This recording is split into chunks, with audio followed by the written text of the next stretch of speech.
All right. Hello, everybody who's just joining us. Thank you again for coming back to our PIER series. Like you know, this is our fourth installation of the series, so thank you so much for joining us.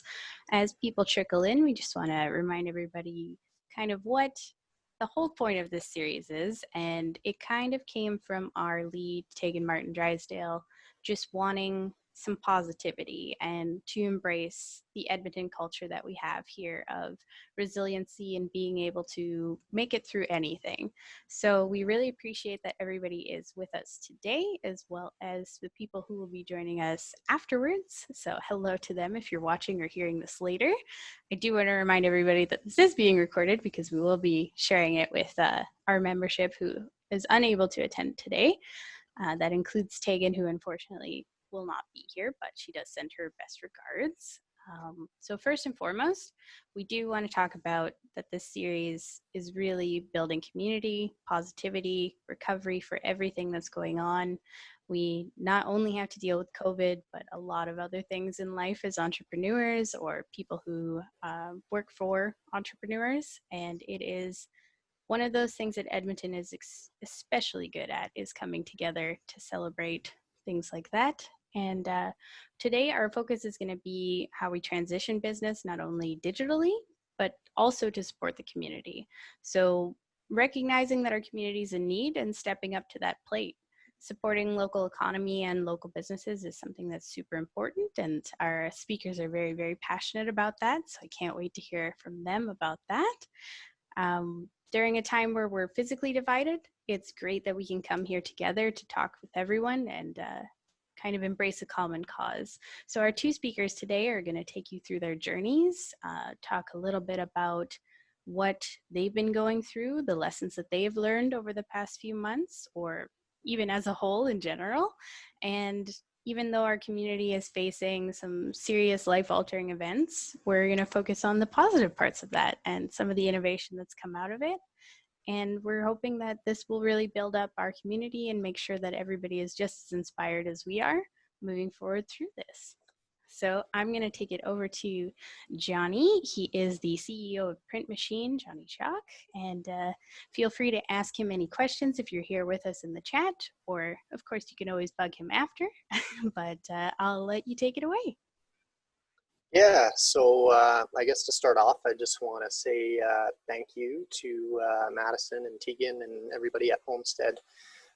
You know, I haven't been watching all the videos live every week, but I've been trying to follow along where I can, and it's been so cool to just see and hear what other people in Edmonton have been up to over the last few months and see some familiar faces in the meantime that I hadn't run into for a while, so that was pretty cool.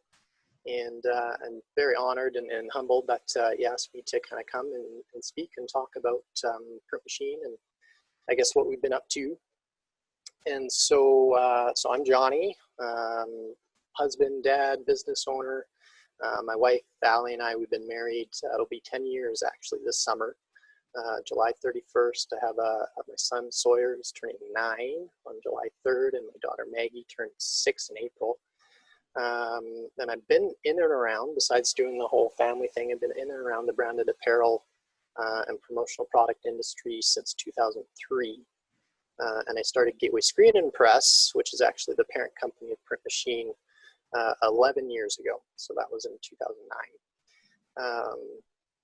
So in 2013, Gateway Screen and Press, that was when we branched out to build Print Machine. That's when we started Print Machine, and the idea behind that was doing a branded apparel company that was accessible and that offered services with no minimum order.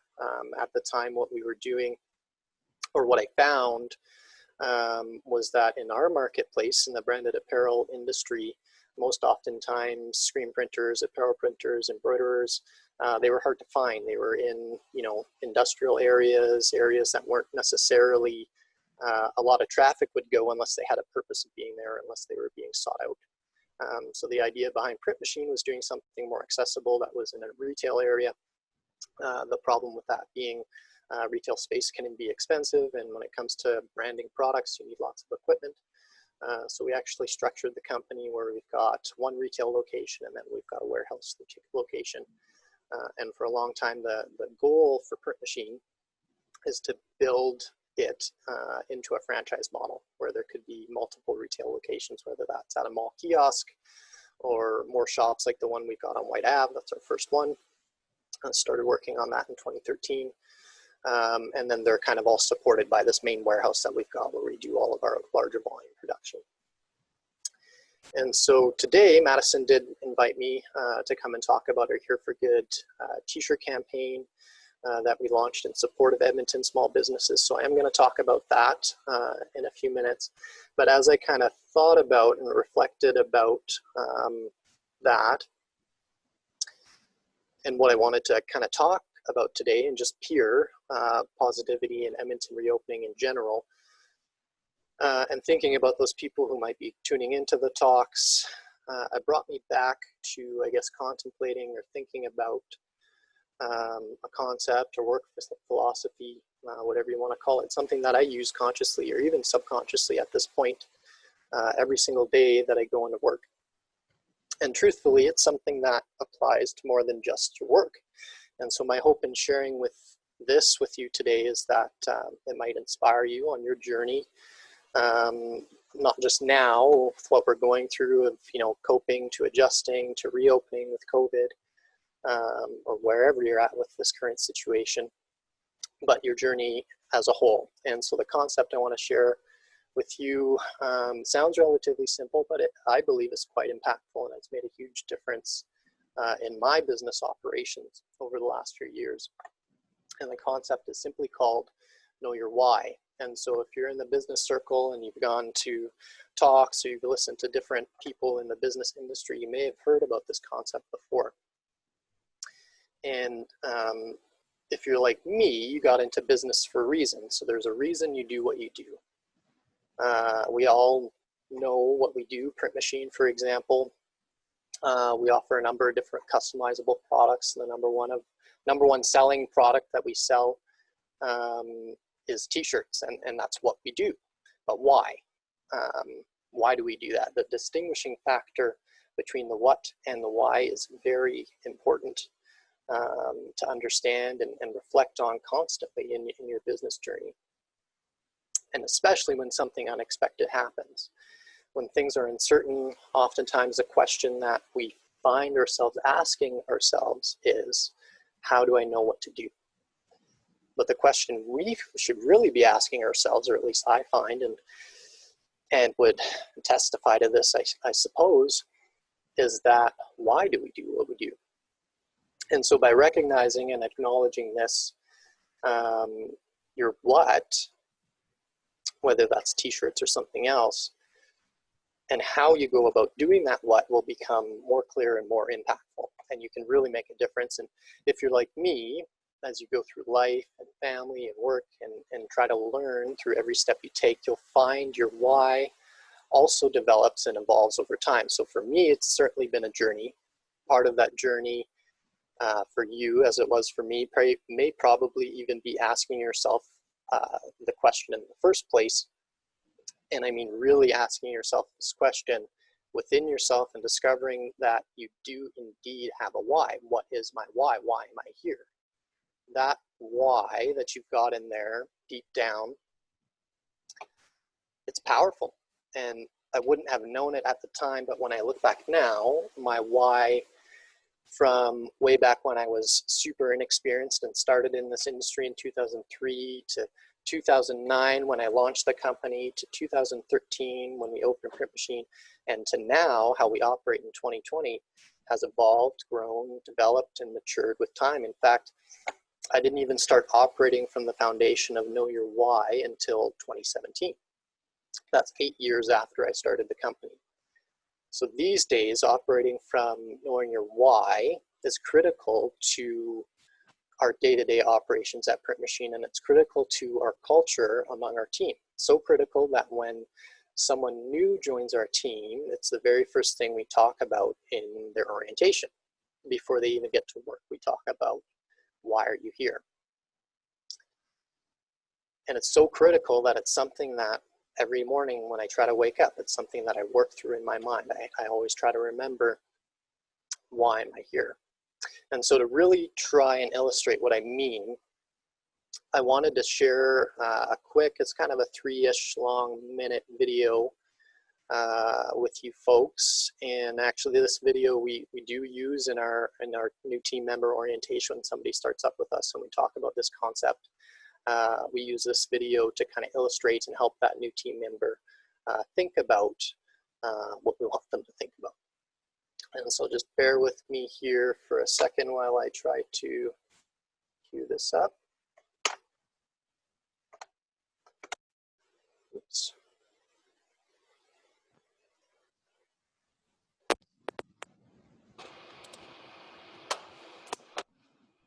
All right, Madison, can you give me a nod if that's working? Yeah. Yep. Sweet. So Michael Jr. is just a comedian. Hopefully you get a good laugh out of this video. And here we go. How do I know? A lot of people, when they think of the phrase, how do I know, they always want to put the what behind it. How do I know what I'm supposed to do? The question that you really should ask is, how do I know why I'm here? Because when you know your why, your what becomes more clear and more impactful. If you know, like for instance, people know that I do comedy, but that's what I do. My why is to inspire people to walk in purpose. So I can do comedy, I can write books, I can be in a movie, because all of it is motivated by my why. In fact, I have a new web series out called Michael Jr. Break Time. We probably just did the 6th episode. It's on YouTube. And so every single Wednesday at 3 o'clock, we drop a new episode on YouTube of Michael Jr. Break Time. What it is it's me. I travel around the country and I do stand-up comedy, in case you didn't know. And in the middle of my comedy set sometime, I'll stop and just talk to my audience. And we've been filming this, and it's, you know, it's pretty cool. So we're in Winston-Salem. I'm gonna show you a clip from Winston-Salem. And I'm just talking to this guy in the audience, and he tells me that he's a musical instructor at a school. So I was like, all right, you're a musical instructor, you know, can you sing? Let me hear you sing a song. So this is what happened at the last episode of Michael Jr.'s Break Time. Check it. So you're a musical director. Cool. Yes, sir. All right, so let me get a couple bars of like Amazing Grace. Can you do the first part of that? Go ahead. Amazing grace, how sweet the sound that saved a wretch like me. Wow. That bro could sing. You know what I'm saying? All right. Now, what you give me the version is if your uncle just got out of jail, you got shot in the back when you was a kid. I'm just saying, let me see the hood version real quick. If you know which version I'm talking about, just see if that exists. Let me see what you got.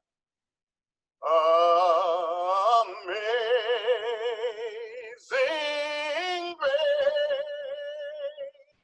how sweet the sound that saved a wretch like me.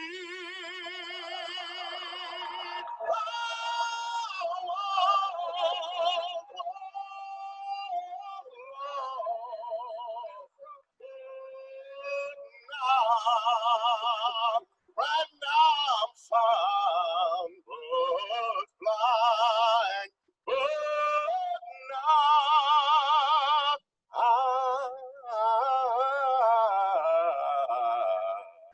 I see.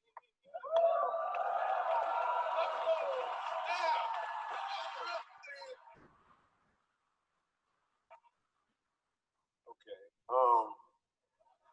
Here's what I want you to catch. The first time I asked him to sing, he knew what he was doing. The second time, he knew why he was doing it. When you know your why, your what becomes more impactful because you're walking towards or in your purpose.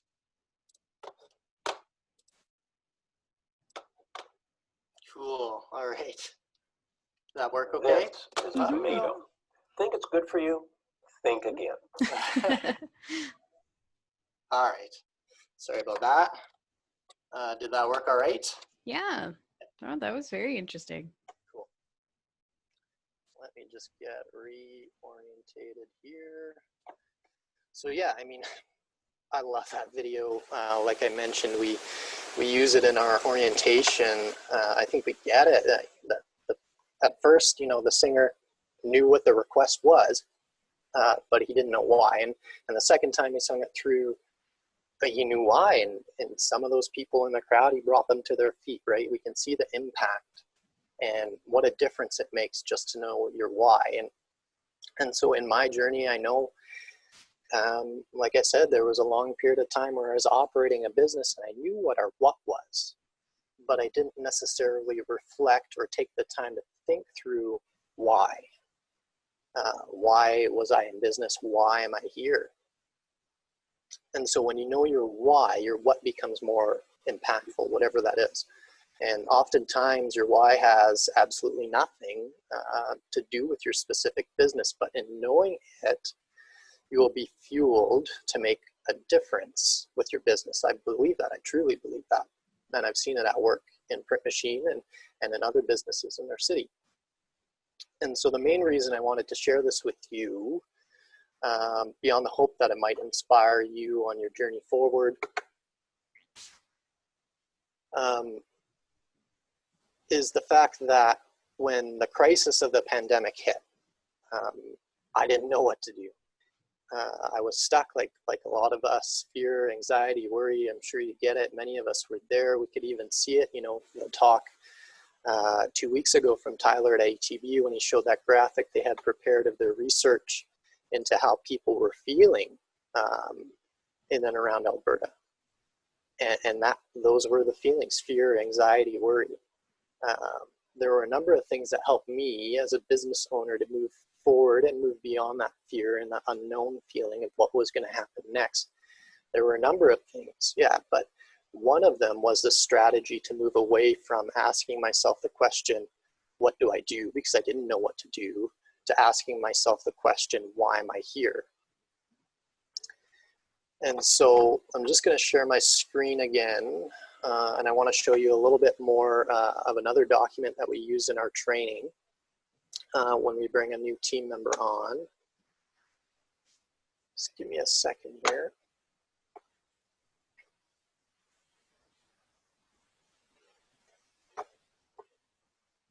Okay, so this, is that showing okay?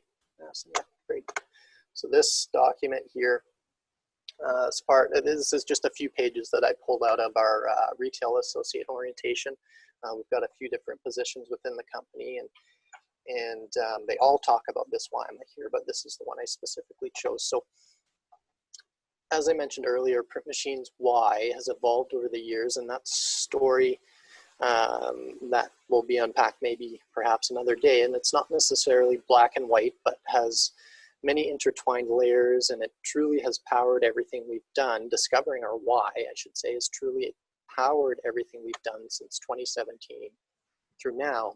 And so our why is this. It's to encourage people in daily life by giving them a renewed sense of love and hope through positive interaction. And so in the sense of business and sharing this with our team members and thinking about t-shirts, you can see this really has nothing to do with a t-shirt, does it? It's something that after a journey of operating a business for a number of years and going through the ups and downs and that, and really coming to a place of personal reflection and discovering the why of the company was really powered by this. That powered us to move forward. So returning to this why at the onset of COVID was really, whoops, I didn't mean to do that. Returning to this why at the onset of COVID was really the jumping point of Here for Good. And so that's why I wanted to talk about it and have that be part of what I presented to you folks today. So for Here for Good is a campaign that we started, and I can't take all the credit. I can't give our team at Print Machine enough praise for working on this campaign together. It's really been a team effort.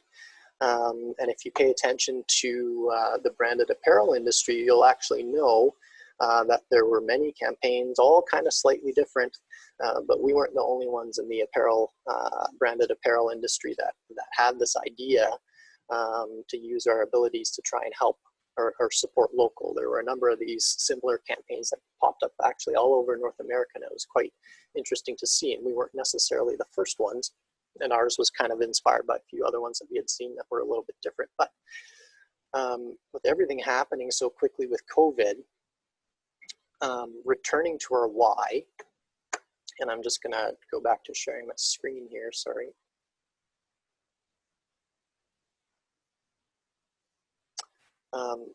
This why that I've got on the screen now, returning to this why, was really the launching point of our Here for Good campaign. Like I said, everything happened so quickly with COVID. We didn't know what to do. And so one of the strategies that I deploy in my business is if I find myself going down that road of not knowing what to do, I return to this question. And I do that so much that, and it's not perfect, so it's a practice that you develop, and things can get stressful, and sometimes you forget that that's even your strategy, but I'll try to return to this question. And once I was there, that really started to help me think critically about the situation that was at hand. And I found that once I started to think critically, that brought me to a place of remembering why I'm here, encouraging other people through my business, encouraging the team members that work there to make a difference.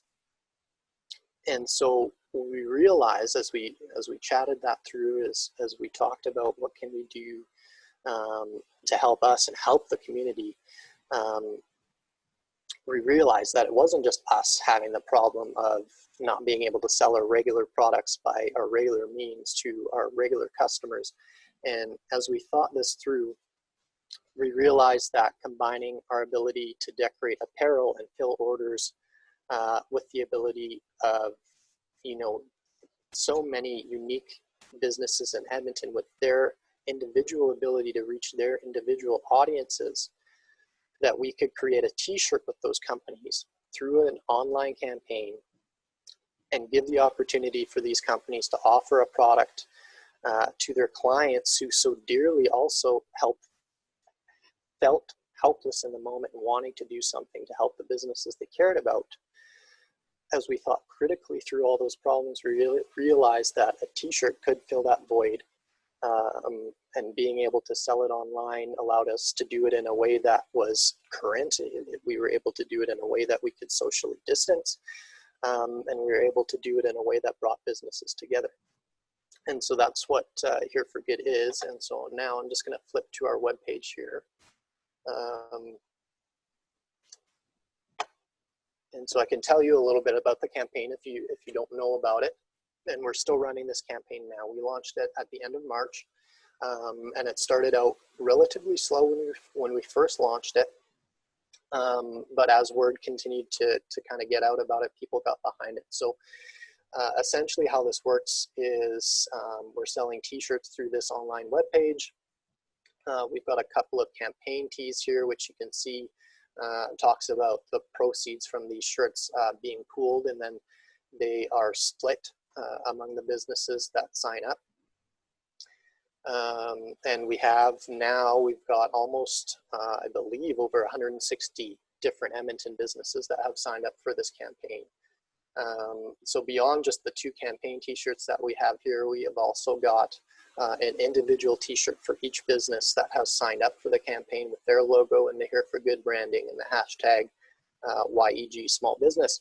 And so the main idea is that these businesses, if they've been shut down, they can't offer their regular products or whatever it is, they would reach out to their client base and say, hey, here's a link to a t-shirt that you can buy right now in this time that we're shut down, or we've got altered operations, and you'd really help us out by doing so. And it really solved a problem for a lot of people, as you can see, by all these different businesses that have signed up. And even in some cases going beyond Edmonton. We've got some Calgary businesses on here and businesses throughout Alberta. That seemed to help to fill a void. And so one thing that I am extremely excited to share today, as we work through this, it was kind of a whirlwind of getting it launched and starting production and getting all the t-shirts out into people's hands. But just today we've added this cool little feature. I thought it was at the top of the web page, but sorry, it's at the bottom, where we're actually now tracking the amount of money that has been raised by Here for Good and will be split amongst all these businesses. And so through this campaign, since the end of March through to today, there it is, we have raised over $29,000 Wow. through this campaign. And so again, I want to point out the fact that none of this would have happened had we not known our why. Had I not in that moment been able to go, I don't know what to do, let's forget about that, I got to think about why I'm here. And that idea, thinking through why I'm here and thinking about the problem that was in front of us and facing our community, is really what enabled us to do this. And yeah, that's mostly of everything I wanted to share with you guys today. And so if you're a business and you're still struggling with everything that's going on, then you can still sign up for this campaign. We don't have an end date for it. We are working through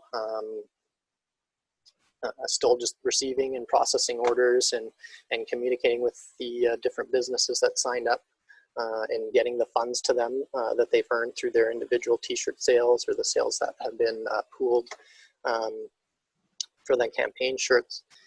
So that's still there. There's, if you just go to hereforgood.printmachine.ca, at the bottom here is a link for more information. There's actually a contact form where you can upload your logo and sign up your business for the campaign and get more information. And that's everything I wanted to say about Here for Good. And before I throw it back to Madison, I guess I just had 3 thoughts, again, that I hope will inspire you or help you just in the spirit of these PIER talks. 3 thoughts that I wanted to leave you with. And the first one, which we've talked about now for, the last 10 or 15 minutes, I'm not sure, I've lost track of time, sorry, is just know your why.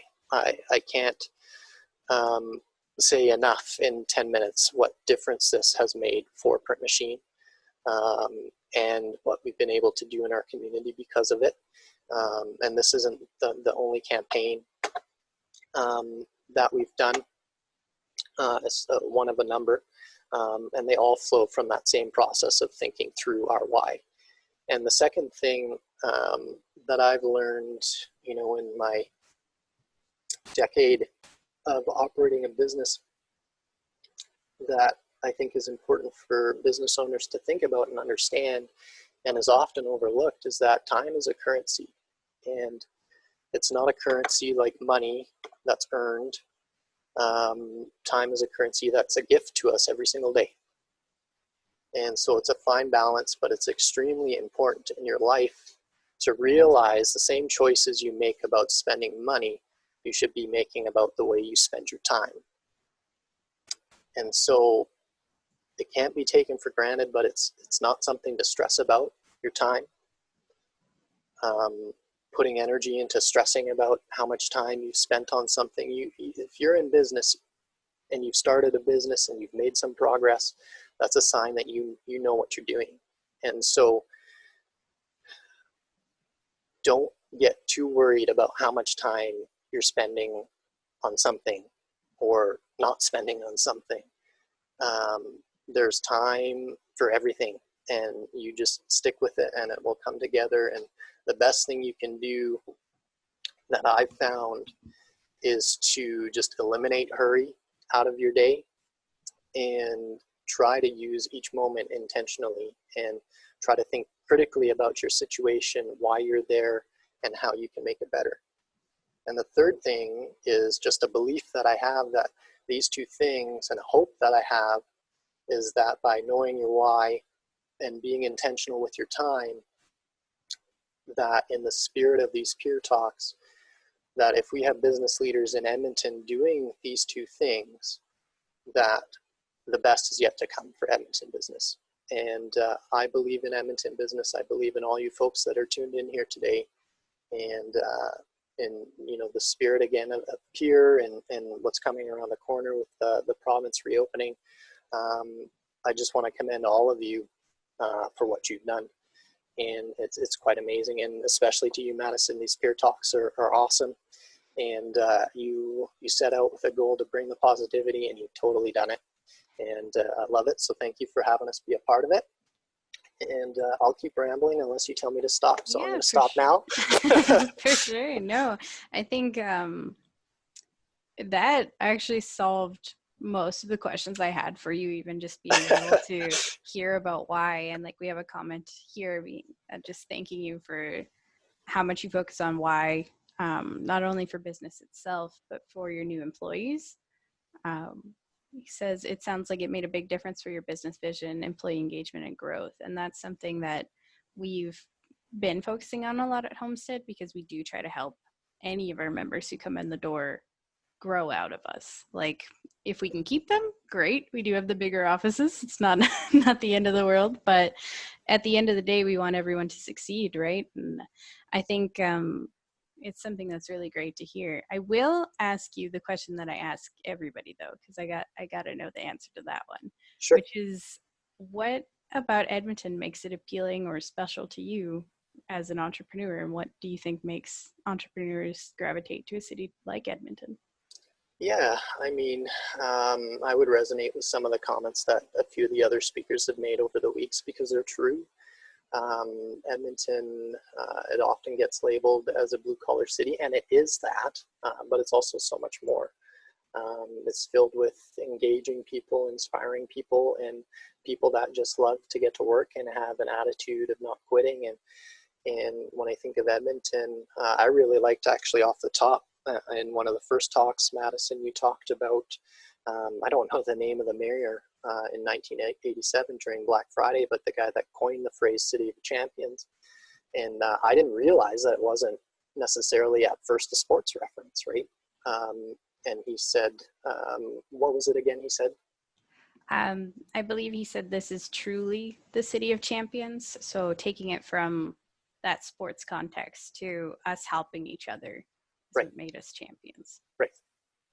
And that is what a champion is. A champion lifts people up and inspires them. And so for Edmonton, that to me is what's special about it, is beyond, you know, some amazing sports teams. And that was true. That was something to be excited about. That spirit of the City of Champions, it's still alive today. And so that's what I love about it. Yeah. Oh, that's great. I love hearing that. And yeah, it's something that's always resonated with me as well. I think that's why I included it. Is just it's a lovely phrase that we do tend to equate only to sports, but a champion could be anything. We're your biggest cheerleader, we're championing your cause, right? So it's definitely something that I think resonates with a lot of entrepreneurs. But yeah, thank you so much for sharing that with us. I love hearing all about the why. We've definitely got somebody who is kind of forced into some changes with her plans right now. So thank you, Jonny. I'm going to pass it on over to Linda, but I'm going to introduce her. So Linda is actually a social media strategist. You may have seen like the Instagram walls of Edmonton, many things like that. The founder of Edmonton's International Cat Fest, owner of Linda Hoang Digital. So she has been incredibly involved in the Edmonton region for everything since being born, I think, because that's what happens when your parents are also entrepreneurs. And she's had to make a lot of big movements during COVID as somebody who actually runs an event. So it's definitely one of those things where I think we'll be getting some very great little nuggets here of business ideas and just the positive part of that, because one thing that we all know is that Linda is very active on Twitter, and keeping Twitter positive is a very difficult task. So I'm going to pass it over to Linda, and we can hear some of that great stuff. Thanks, Madison. And thanks, Jonny. That was so interesting. I was actually telling Madison before this started that I wanted to sign my parents' restaurant up for a shirt, but they started 22 years ago and don't know who made their logo, where their logo came from, where the logo file is. So still on my to-do list, but not quite there yet. I'm just going to share my screen and then kind of just talk a little casually, but I do have some points that I want to share in terms of maybe innovating, or I guess the word that everyone has been using is pivoting, and and positivity, which is obviously important to me. So one sec. Madison, can you nod if you can see that? Okay, perfect. So I'll just go into presenter mode. Great. So one of the things that I helped do for my parents, who are business owners here in Edmonton. They had a restaurant, King Noodle House, in Chinatown. It's been around for 22 years. And for 22 years, they did not really need the internet. So they did not really, I don't even think they know what social media is. When I tell them that I post things online, they kind of like nod their head like, okay, cool. But so we had a website for their restaurant, and they had social media accounts before the pandemic, but we didn't really use them, which is kind of counter to what I advise, obviously, businesses when I'm like, you should use social media to your advantage. But in this case, my parents they didn't really care about it, and they were the business owners. So I was like, okay, well, I'm not going to put too much effort into this if you don't think that you need it right now. But we at least had the presence. And then the pandemic hits. And then they closed, and then people couldn't go into their dining room anymore.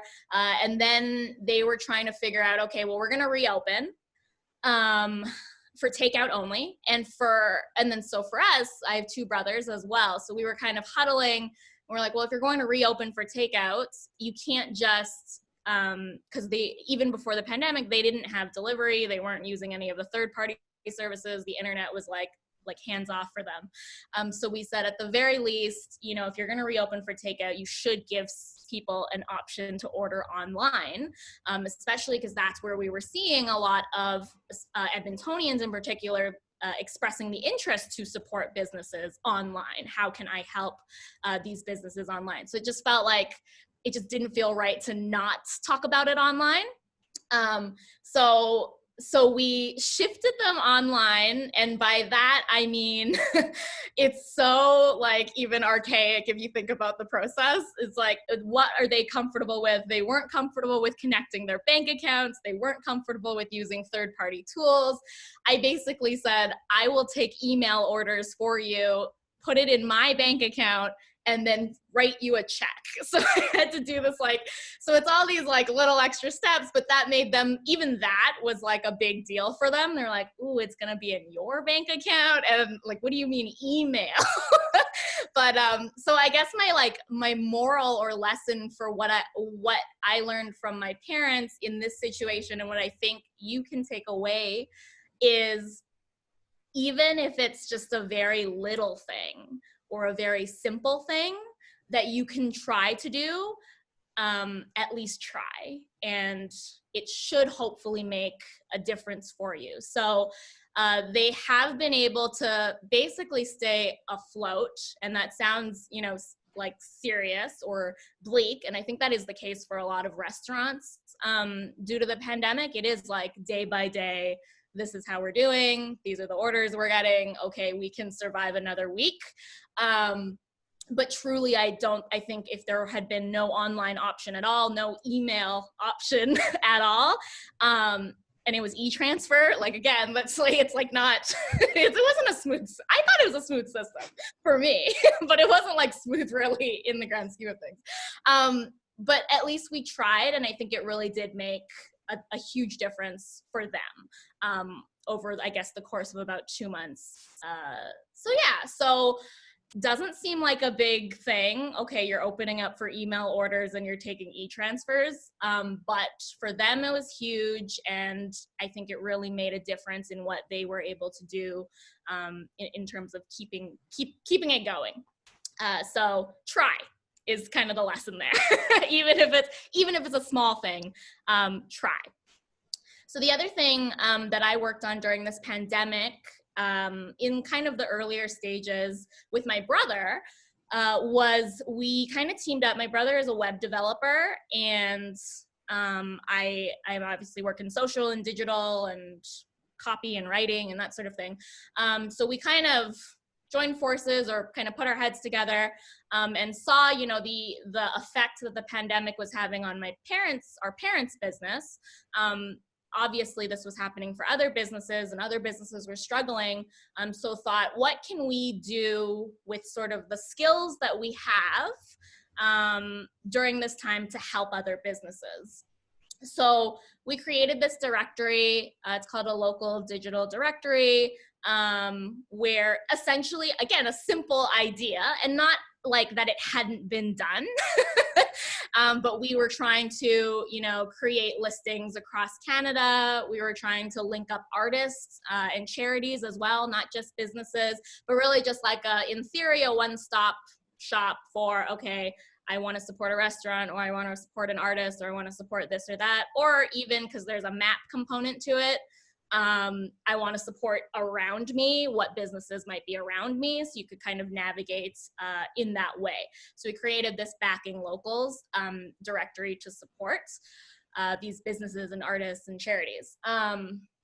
This, I guess, the lesson that I would share for this one is think about how and who you can collaborate with during maybe times of need, or maybe, or, you know, not times of need, just in general. What can you create, or what can you build with a friend, or a business partner, or a colleague, or your siblings? Although generally working with family, I don't recommend. But I have grown up working with my family, so I think we're used to like being annoyed with each other. But yeah, so think about what skills you can kind of bring to the table, or what you can offer a potential project, and then if you lack the skills, like I'm good at writing, and I'm good at maybe promoting, and I'm good at general internet digital things, and I can do a passable website, but I'm not a developer, I'm not a designer, and those are areas where it does make sense. If I'm doing some kind of project, I should absolutely be bringing in or collaborating with people who have these skills. So knowing where your weaknesses and your strengths lie, and then being open and willing and excited to team up with other people to make your idea happen. A lot of the ideas that I have, usually if I have an idea, that's one of my first thought processes is, can I do this all on my own? Or should I? Is that a good idea to do it on my own? Or who are the people that come to mind to fill in gaps of where I'm not as strong? So yeah, so that's kind of a takeaway for the local directory. Something that Madison had initially reached out to me for when talking about this was the idea of using your platform for positivity. So I do tend to, I am quite active on social media, and I think if you asked anyone, how would you describe Linda on social media? Positive is usually a word that would come up. And that is intentional. I think I'm generally a positive person. But on social media, I intentionally choose to be positive. I don't want to get into an argument about this. I don't really want to complain about that. You know, I'll pick and choose what I complain about, but yeah, so that's kind of what I've decided to portray online. And it really extended during the pandemic in that I wanted to, so I guess there's various ways that I was trying to figure out how can I help businesses during this time. So one of the things really was, well, I have this platform. I've got a network, I've got an audience. I should be using that to remind people, hey, just because you can't eat in or dine in doesn't mean that you can't support these businesses right now when they need it. So very careful as well in my phrasing, because I didn't want to downplay the health concerns as well. But it was a huge shift for me. I used to go out and about, and like basically every day, every other day, I would be out and about in Edmonton and area doing something. So this was different for me. So I shifted to once a week. I have one day where I'm going to go out, do a little, sort of like my own little crawl of supporting businesses, but also getting food and groceries and things that I need for that week. And people generally were doing this anyways. You like, for the most part, you had to at least go out once a week in order to stock up on your supplies.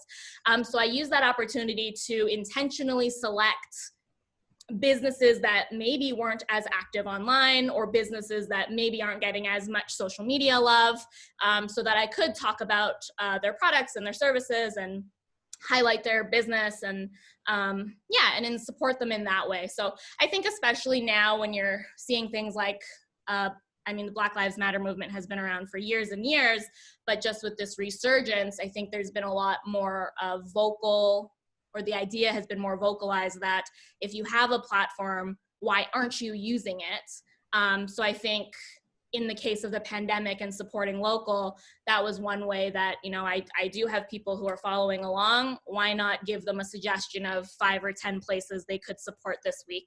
And I got a lot of messages back from people saying, I didn't know they were still open. Oh, I didn't know that they were doing takeout. Oh, that's just around the corner from me. I'm gonna go like this week. So that was really good to see as well. But trying to use your platform for positivity and to influence where you can. I do truly believe that everyone is influential. You're going to influence your friend or your sister or your brother or your mom or whoever it is. Even if it's not thousands of people, there's still a network that you have the power to spread the positivity and influence their buying decisions. Also, just to tag onto this, another, platform that I have is I do a podcast called Don't Call Me a Guru. So part of this pandemic was I decided a topic of the podcast would be to welcome some local businesses onto the podcast, food businesses, again, very food focused over here, to talk about how small food businesses were using social media during the pandemic. So just highlighting, not unlike this awesome series as well, but how did you shift? What advice would you give? And then the last thing, I don't know, how am I for time right now? I'm on full screen. Okay, cool. So the last thing that I'll talk about is shifting the Cat Fest to a virtual event. So so I am the founder of the Edmonton International Cat Festival. We started in 2014. We are Alberta's biggest celebration of cats, which is so niche that I don't think really anyone could beat. But when we started in 2014, we were also the only cat festival in Canada. And then for that year, the biggest cat festival in Canada, which was nice. And then quickly other cat festivals started to pop up, which is fine. The more celebration of cats, the better, I think. So we were scheduled to do our physical event this year at the end of May. And I should add that the festival donates 100% of proceeds to cat rescues. So we're a big celebration of cats, but we also want to raise money for rescues. So with the pandemic event cancellations and rules, we canceled the physical event, and basically we're thinking, it sucks that just because the physical event is canceled does not mean that the need that these rescues have is canceled. So they still need support. And I don't think, anyone can always celebrate cats. So we thought, why not shift it to a virtual event? In this case, I think it really lent itself to a virtual event, because one of the reasons we started the physical cat festival was to get people together to watch cat videos. So to have cat videos already kind of exist on the internet, it's like, okay, now we can kind of build a festival around that. So we did that, and basically the turnaround for that, we announced the cancellation. We basically took a month to kind of just be sad about the pandemic. And then we regrouped. And in a matter of weeks, basically put together this virtual event. We had 300 attendees from around the world. So that was really cool. We've always called the festival the Edmonton International Cat Festival. I think just big ideals. But this actual virtual event was international because we had people from Germany and Poland and Australia and the United States tuning in, which was really cool. Yeah, we had about 20 different sessions back to back. And simultaneously. So I had been in a few conferences and webinars like leading up to this, and most of them were pretty one track, one after another, and mostly just speakers. So I took kind of that, so kind of watching your surroundings and doing research for your industry. And I wanted to make sure that we not only had a variety of programming, but that it felt like there was so much going on that it was kind of exciting and felt maybe more like a virtual festival. So we had live musicians, we had hands-on workshops, we had a local author reading his cat story. And then the top left picture is my favorite, which was really just on a whim when we were planning it. It wasn't in our initial itinerary. And then someone randomly asked, will I be able to show my cat? And we were like, that's an amazing idea. It could be very awkward or really cool. So we did a whole hour where we just invited people to come on screen and show off their cats. So cat show and tell. So yeah, so shifting to a virtual event, I think what's been really, or what I guess a big thing that we learned was that no matter how much you plan for it, especially with something online, things will go wrong. You just don't have control over the technology or the internet connection. And, you know, honestly, I did one-on-one tests with every single speaker in advance, sometimes 2 times, because they were nervous about it. And I was very clear about using a laptop to connect. And then on the day of the festival, 3 of them decided to use iPads. So I think you can be as prepared as you can be, but you also have to kind of shrug off and say, okay, no, there's some things that are out of my control, and that's okay. People were very forgiving and understanding about, I think, technical issues, so that's good to know. I think in general as well, but and then yeah, I mean, I guess takeaways for this is that, again, the idea of if something you had planned doesn't go according to plan, try something else, and don't be afraid to try that, and don't be afraid to also, in this sense, go bigger. So when we were initially talking about it, the Cat Festival committee was like, should it just be a half-day event? Like, you know, because we're not sure, we've never done this before. And I was like, no, let's make it the full 7 hours, and let's go hard with the back-to-back and the simultaneous. So yeah, so don't be afraid to try, don't be afraid to shift. I had never done a virtual event before, but now I think I could very confidently coach anyone through like what you should think about and reminders for your speakers, and make sure that you send this in advance. So I think you learn as you're going for sure, but being open to that. We ended up raising $5,000 for cat rescues, 3 of them in Edmonton area, which was great. It was a lot less than what the physical event normally raised, but I think we knew that going in.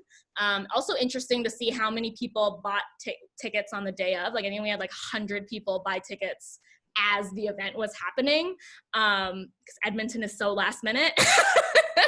But yeah, so I think we learned a lot about planning and preparation, but also about, you know, you can do as much as you can to prepare for it, but if things go wrong, you know, that happens, and don't be too hard on yourself, but at least try. And I think that's all I had formally. So I'm gonna stop sharing my screen now. And yeah. We have to say goodbye to the cats for a second. Oh no. See, this was the ideal festival for me. My partner is allergic to cats, so we could look at cats. Perfect. Having to have him sneeze a whole bunch. So it was definitely appealing for people like that. And my sister is also allergic to cats. So oh no. I know I'm surrounded by people who can't be with allergy. cats. Yeah. So we'll start off with the question I ask everybody, which is what to you makes Edmonton special for entrepreneurs? Yeah, so similar to what Jonny was saying, and really what everyone else was saying, I think what I've seen is that there's always someone willing and interested in supporting your idea. So for something like the Instagrammable walls, I started that as a guide on my blog, and then I thought, maybe I could like do a tour. I'm like, maybe there would be interest in, does someone want me to show them around to these walls? And again, at the time, it was just this like very simple idea. And I was like, should I try this? I mean, people can just go to them themselves. But then the response was amazing. And like, there is nothing, I think, from an entrepreneur's perspective, as like nerve-wracking or like exciting as when you're about to, let's say, announce your product or like put your tickets on sale for something. You're just thinking, no one's gonna buy a ticket. No one's gonna be interested in this. And then the email notifications start coming in that people are actually interested in this, or people really want you to succeed, or people are excited that you have this idea.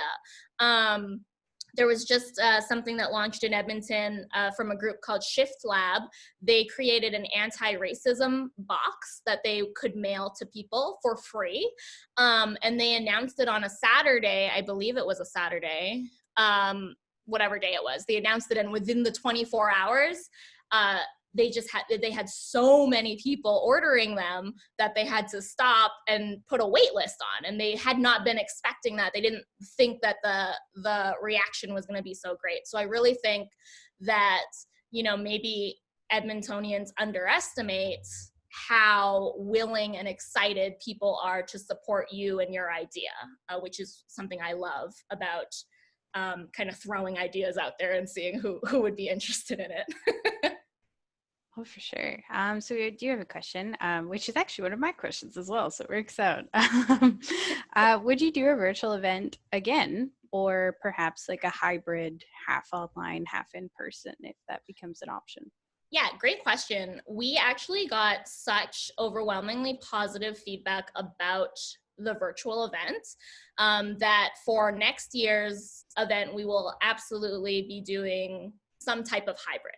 So we're not sure yet if it's streaming some aspects of the festival, or if it's Saturday is the physical, Sunday is the online version, or whatever that might be. And we had always in past wondered if we should expand the festival to be 2 days instead of 1 day. But logistically, just the idea of a 2-day physical event was like too much for us, but much more manageable if the Sunday ends up being online. So I think it was really like, some of the comments we got was that it just felt more personal. I think something that happens at our physical event, no matter how much signage we put out, is that people are just never sure what's going on and what should I do next. Whereas if it's on your computer, it's very clear, like, this is where you click, and if you don't like this, you can click into this one, and you're so it's like, so people reply, like, the feedback was, wow, like I felt like really engaged throughout the whole thing, and that it was a really like one-on-one experience. So we really liked that, and we would do some type of a hybrid event moving forward for sure. Awesome. Yeah, that's great to hear. I do have one question. I'm going to sneak it in before the time goes. But mine was about the local shopping trips, because that was something that I saw online and was like, this is awesome, because there's so many places that I've tried to look up during this whole period and you have no idea if they're open. So it was super beneficial even to me. I know there was one post where you talked about that you wanted to shift the day that you were going, because it was getting too busy and too many people there, maybe not wearing masks or things that made you uncomfortable. And I hadn't seen very many people with a larger platform like yourself be that honest and transparent about that. So I just wanted to know, like, how transparency kind of builds into your brand and how promoting these things, you've kind of built that in. Yeah, that's a great question. Thank you for noticing the tweet. I think in general, so I work with a lot of businesses and partners on influencer content. And one of the things that I am very, very adamant about in general about being an influencer is being an ethical one. So transparency and honesty is very important for me. And I'm very clear, or I try to be very clear to brands that I'm about to work with. If I don't like this experience, I cannot proceed with this partnership, or if this was a bad experience, or whatever that is.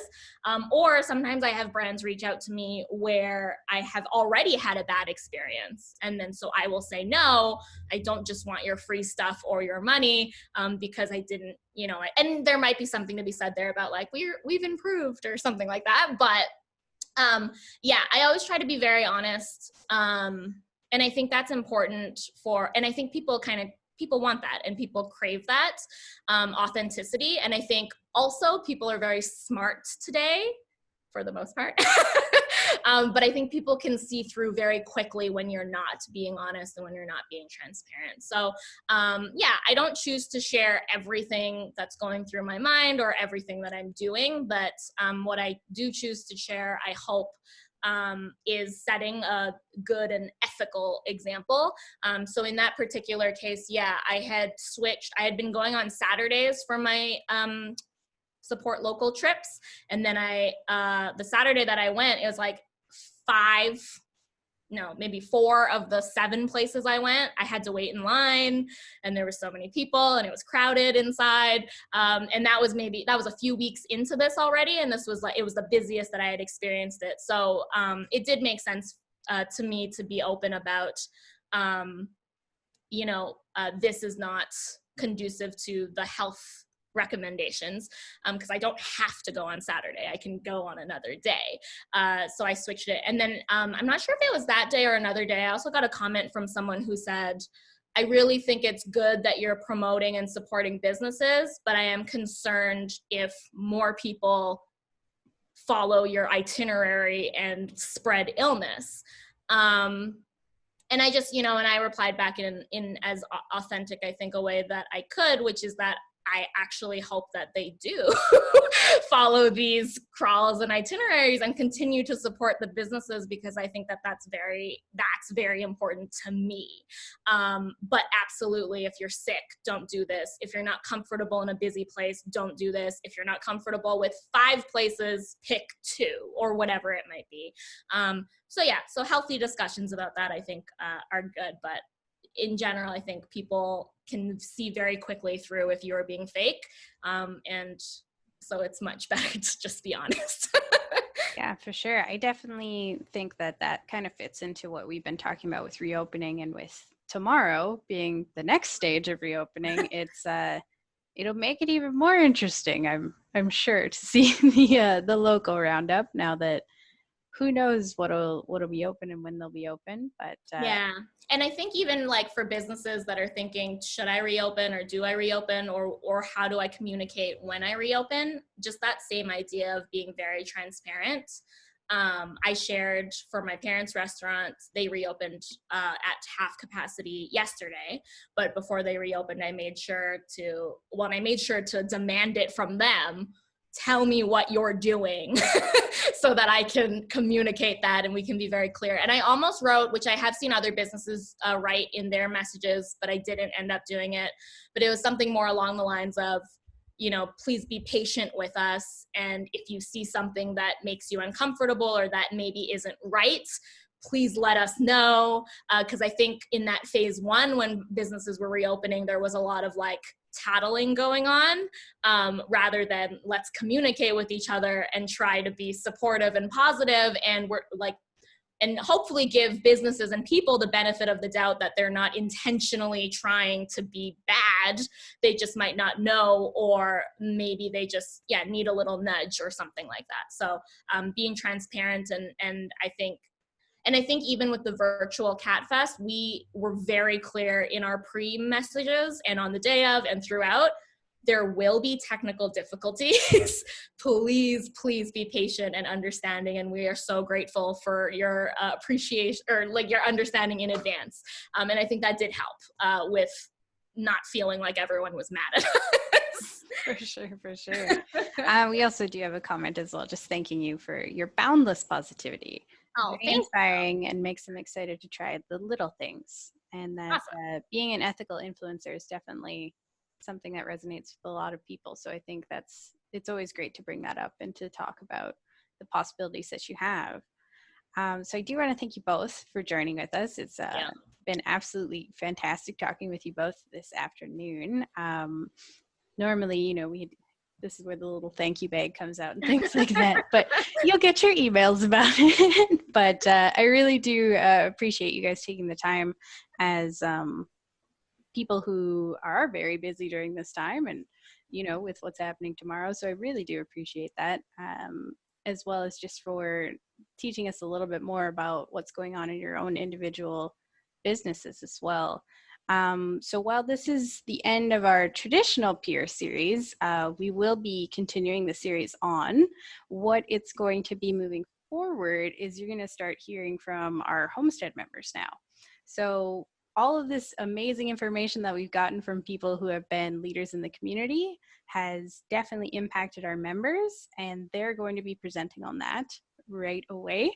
So I was going to say stick tuned, but stay tuned to our social media. We're Homestead YEG, and we'll be posting about when that goes live and when you can sign up and all of the fun things that you can hear about. I know we have Mariah Samji from IDEA in Edmonton, who is prepared to speak with us. So get very excited and definitely enjoy the rest of your guys' day. Thank you so much for being with us, and stay tuned for even more positivity and excitement.